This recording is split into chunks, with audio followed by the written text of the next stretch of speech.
नमस्कार। आज हम माइकल ए सिंगर की एक बहुत ही दिलचस्प किताब द अनटेथर्ड सोल इसके कुछ खास विचारों पर बात करेंगे। हमारे पास इसका एक सारांश है और कुछ आम सवाल भी हैं।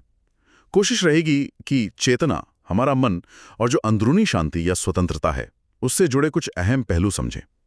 तो एक बहुत ही चौंकाने वाले सवाल से शुरू करते हैं। क्या कभी इस पर ध्यान दिया है कि हमारे अंदर सिर में एक आवाज लगातार चलती रहती है? किताब कहती है कि वो आवाज वो आप नहीं हैं। कैसा लगा ये सुन के? ये बहुत ही गहरा विचार है। यहीं से सारी बात शुरू होती है। हाँ, बिल्कुल।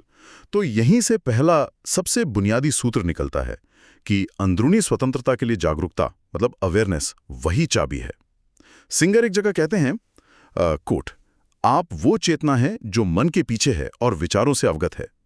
मतलब अपने विचारों को, अपनी भावनाओं को बस देखना, बिना उन्हें सही गलत ठहराए। और इसमें जो सबसे क्रांतिकारी बात है ना, वो ये है कि जब कोई इंसान अपने विचारों या भावनाओं से अपनी पहचान जोड़ना बंद कर देता है, तो वो उनसे कंट्रोल होने के बजाय उन्हें देख पाता है, एक साक्षी की तरह।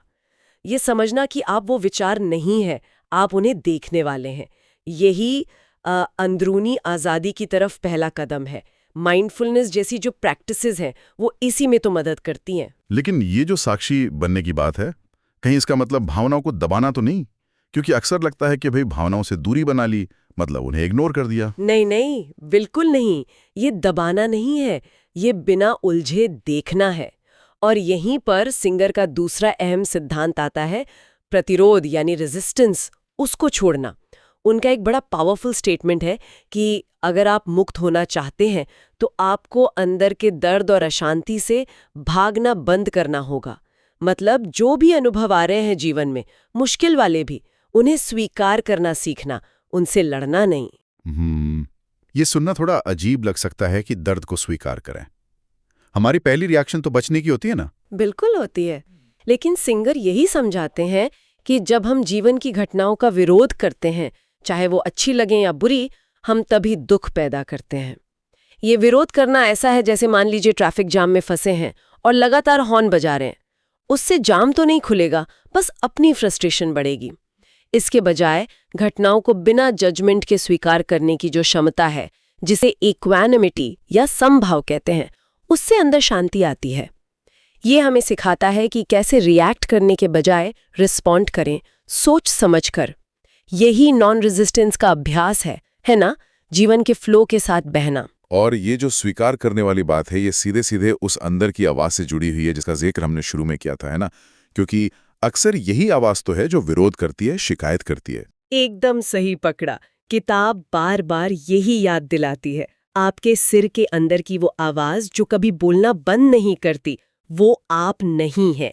ये पहचानना कि ये आवाज, ये विचार, ये भावनाएं, ये सब बस बादल जैसे हैं, आते हैं जाते हैं। जब ये समझ आता है तो हम उनसे दूरी बना पाते हैं, उन्हें पकड़ कर रखने के बजाय बस गुजरते हुए देख सकते हैं। किताब में आध्यात्मिक हृदय का भी जिक्र है। ये क्या चीज है? हाँ, इसे ऐसे समझ सकते हैं जैसे हमारे शरीर में भावनाएं महसूस होती है ना, खुशी, दुख, गुस्सा। तो आध्यात्मिक हृदय वो गहरा केंद्र है जहां से प्रेम, करुणा, जुड़ाव, ये जो गहरी पॉजिटिव भावनाएं हैं वो नेचुरली बहती हैं। अक्सर क्या होता है कि पुरानी चोटें या कोई इमोशनल ब्लॉकेज वो इसे बंद कर देती हैं।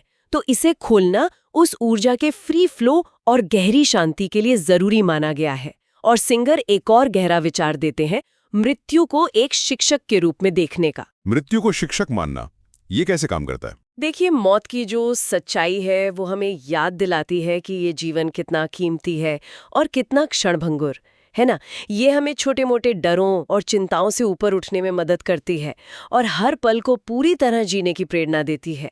ये एक तरह से हमारी प्रायोरिटीज को सही जगह ला देती है। तो कुल मिलाकर द अनटेथर्ड सोल का सार यही लगता है कि सच्ची अंदरूनी शांति और आज़ादी वो अपनी उस साक्षी चेतना को पहचानने में है, जीवन के उतार चढ़ाव के प्रति जो हमारा विरोध है उसे छोड़ने में है, और अपने अंदर जो वो कमेंट्री चलती रहती है ना लगातार, वो मन की आवाज़, उससे अपनी पहचान ना जोड़ने में है। ये एक तरह से खुद को अपनी बनाई सीमित परिभाषाओं से परे देखने का रास्ता है। हाँ बिल्कुल। और ये सिर्फ कोई फिलॉसफी नहीं है कि बस पढ़ लिया या सुन लिया। ये रोजमर्रा की जिंदगी में उतारने का अभ्यास है, अपने विचारों पर ध्यान देना, वो जो रेजिस्टेंस उठता है उसे पहचानना और जाने देना, स्वीकार करने का अभ्यास करना। यहाँ एक सवाल है जो सोचने पर मजबूर करता है। अगर ये अंदर की आवाज हमारा असली रूप नहीं है, तो फिर उस आवाज के पीछे जो शांत साक्षी चेतना है, उसमें पूरी तरह टिक जाने का अनुभव वो कैसा होता होगा? उस शुद्ध जागरूकता में जीना वो कैसा महसूस करा सकता है? इस पर गौर किया जा सकता है। क्या आप जिंदगी बदलने वाली किताबें पढ़ना चाहते हैं पर टाइम नहीं है? चिंता मत कीजिए।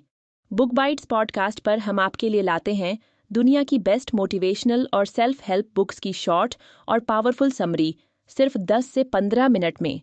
Atomic habits, rich dad poor dad, think and grow rich जैसी किताबों की कमाल की सीख हिंदी में सुनिए। बस अभी सब्सक्राइब करें और बेल आइकन दबाएं ताकि कोई भी नया एपिसोड मिस न हो। ज्ञान का ये सफर आपके साथ ही पूरा है।